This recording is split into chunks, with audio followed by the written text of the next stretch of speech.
प्रशासन को यह चेतावनी है कि नफरती आतंकवादियों को गिरफ्तार करें।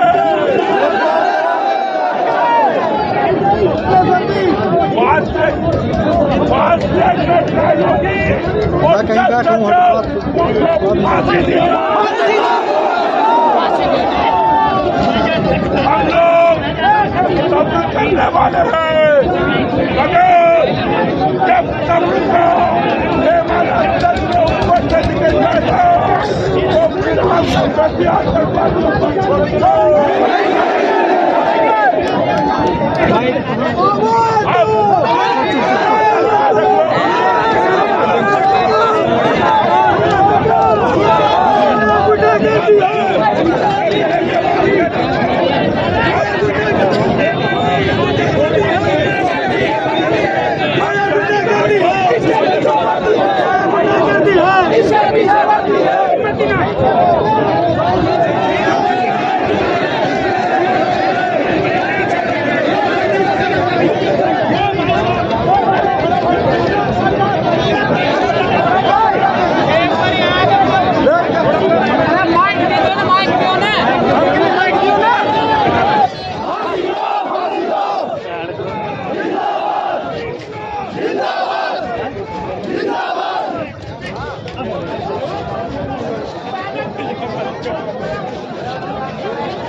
फिरोजपुर झिरका अंबेडकर चौक पे पहुंचे हैं। आज पैदल मार्च किया है और एसडीएम को ज्ञापन सौंपकर अभी आप आए हैं, तो आपको क्या लगता है कि आपकी आवाज़ सरकार सुन पाएगी?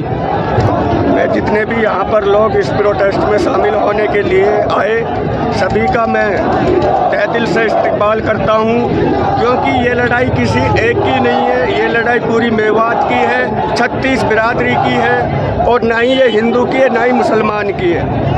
मेवात विश्व भर में आज जिस तरीके से भाईचारा के लिए जाना जाता है, कुछ असामाजिक तत्व मेवात में आकर इस भाईचारे को खराब करने का काम करते हैं। पिछले 2 हफ्ते के अंदर हमारे बीच में काफ़ी घटनाएं हुई। सबसे पहले 2 हफ्ता पहले हमारे बीच में एक घटना हुई, वारिस नाम का लड़का हुसैनपुर का था, जिसकी वीडियो वायरल भी काफ़ी हुई थी, उसको उन लोगों ने मार दिया था। उसके बाद हरियाणा सरकार ने इस पर कोई कार्रवाई ना करते हुए उसको एक एक्सीडेंट केस दिखाकर उस फाइल को बंद करने का काम करा। उसके तुरंत बाद जिस मामले में आज हम यहाँ पर फिरोजपुर झिरका के अंबेडकर चौक पर इकट्ठे हुए हैं, इसका मोटिव ये था क्योंकि राजस्थान, हमारे पड़ोसी राज्य राजस्थान के गांव घाटमीका से 2 लड़के जिन्होंने कभी भी गो तस्करी का काम नहीं किया, उन लोगों को अपने पर्सनली रंजिश पर वो लोग उठा के ले जाते हैं। उठा के ले जाने के बाद उनको पहले मारने का काम करते हैं, उसके बाद उनको भिवानी जिले के एक शहर है छोटा लोहारू में, उनको ले जा भिवानी जिले के लोहारू तहसील में, भिवानी जिले के लोहारू तहसील में ले जाकर उनको सीट बेल्टों से बांधकर उनकी ही बोलेरो गाड़ी में पेट्रोल व डीजल छिड़ककर आग दे देते हैं। और उनका पता जब चलता है जब गाड़ी में उनकी दोनों भाइयों की डेड बॉडी राख हो जाती है। तो ऐसा है कि इसमें हरियाणा सरकार जो सबसे बड़ा आतंकवादी है मोनू मानेसर को बचाने का काम कर रही है। और राजस्थान सरकार भी इसमें, जो वर्तमान में अशोक गहलोत की सरकार है, वहाँ पर 5 महीने बाद चुनाव होने हैं। अशोक गहलोत की सरकार भी इस मामले को बिल्कुल ही दबाना चाहती है।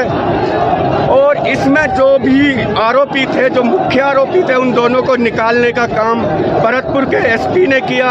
और हमारे यहाँ के जो भी लोकल नेता हैं, वे अपनी राजनीति की रोटी सेकने के लिए अपने घरों में घुसे हुए हैं। और सबसे ज़्यादा हद तो इसमें जब हो गई, जब हमारे ही वोटों से बनी विधायक जाहिदा खान, जिसने इस मुद्दे पर इतना गिरने का काम किया, शायद इंसान कभी ज़िंदगी में नहीं गिर सकता जितना गिरने का काम जाहिदा खान ने इस मामले में किया है। क्योंकि उसने ऑन रिकॉर्ड एक बात बोली थी, हम इनके लिए 20 लाख रुपए मुआवजा और एक सरकारी नौकरी देने का काम करेंगे और आरोपियों को जल्द से जल्द गिरफ्तार करने का काम करेंगे। लेकिन उन तीनों मांगों में से कोई सा भी काम नहीं हुआ है। और ना ही राजस्थान पुलिस इस चीज़ को चाह रही है कि ये मामला आगे चलकर पीड़ितों को इंसाफ मिले, ना ही हरियाणा सरकार, ना ही राजस्थान सरकार। इसलिए हम खुद अपनी लड़ाई रोडों पर आके लड़ेंगे। हमारे साथ नेता नहीं है तो क्या हुआ, लेकिन हमारे जज्बात हमारे साथ हैं। हम अपनी लड़ाई को जब तक पीड़ित भाइयों के लिए जब तक इंसाफ नहीं मिल जाता, हम हर रोज रोड पर आकर चक्का जाम करने का काम करेंगे। चाहे इसके लिए मेवात का बच्चे को जेल जाना पड़े, हम जेल जाने के लिए तैयार हैं। सरकार जब तक ये सरकार सच्ची जो भी कार्रवाई है उसको नहीं करेगी, हम सरकार का विरोध करते रहेंगे। रही बात हमारे रहनुमाओं की, इस बार जो रहनुमा हमारे साथ सड़क पर आकर कंधा से कंधा मिलाकर चलेगा, हम उसी के लिए वोट देंगे। और जो बंदे आज घर में घुसे हुए हैं, जिस दिन वो वोट मांगने के लिए आएंगे, उनको लट देने का काम भी हम ही करेंगे। बिल्कुल करेंगे। जैसे कि हम सब जानते हैं, पूरी मेवात जानती है, मेवात के अलावा पूरा ये जो मुल्क हमारा हिंदुस्तान है ये जानता है। 2014 के बाद जो बीजेपी सरकार आई है, इसने जो घिनौनी साजिशें रची हैं, हर जो मुस्लिम हो, दलित हो, आदिवासी हो, जो पिछड़े हैं, उन लोगों के खिलाफ इस सरकार का जो प्रोपेगेंडा रहा है वो हमेशा मनुवादी सोच का रहा है।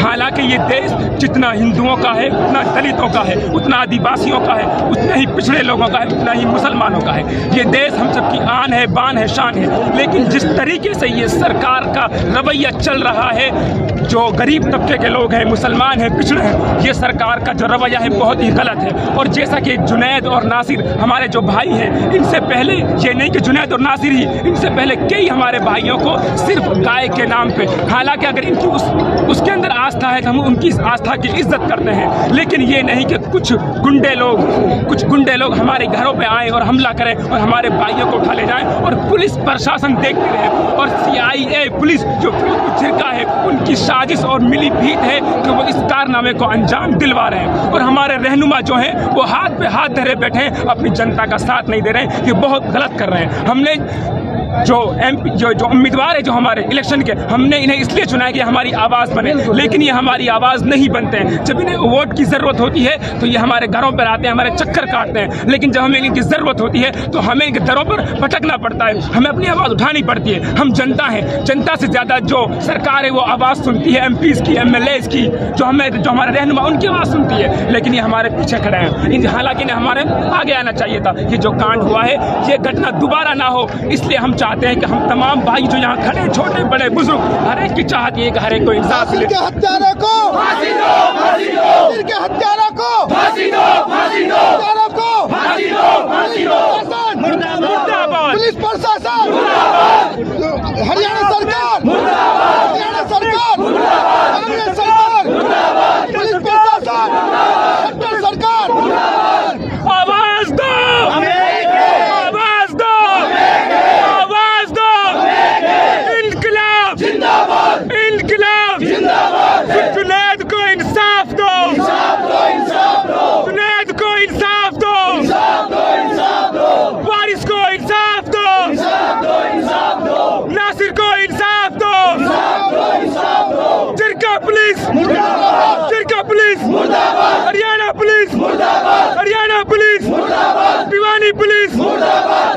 हरियाणा पुलिस